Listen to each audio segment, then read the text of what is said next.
सखरन मां सिंधियाना news network जे reporter राजकुमार odd मूजिब पाकिस्तान तहरीक इंसाफ़ जे मरकज़ी अॻुवाण ऐं ॻूणे वफ़ाक़ी सेक्रेटरी गुल मोहम्मद रिंद चयो आहे त इमरान ख़ान खे ईंदड़ इलेक्शन विढ़ण जी इजाज़त ॾिनी वञे, जेको संदसि आइनी हक़ आहे। हू पाकिस्तान जी करोड़े अवाम जी दिलि जी धड़कन आहे।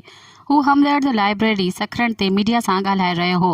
हुन चयो त असीं इमरान ख़ान जी गिरफ़्तारी जी पिणु सख़्त लफ़्ज़नि में मज़म्मत कयूं था।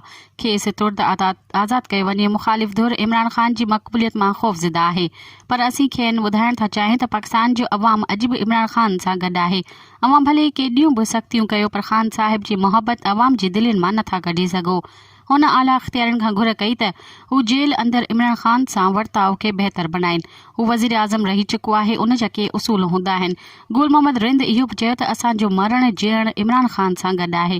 ईंदड़ इलेक्शन में बि जिते ख़ान साहिब हुकुम कंदा, भरपूर इलेक्शन में हिसो वठंदासीं ऐं असांखे पक आहे त जेकॾहिं फेयर ऐं इलेक्ट्रॉनिक वोटिंग ज़रिए इलेक्शन कराई वई त पाकिस्तान तहरीक इंसाफ़ पूरे मुल्क में सोभारी थींदी ऐं हिकु ॾींहुं वरी इमरान ख़ान वज़ीर आज़म थींदो।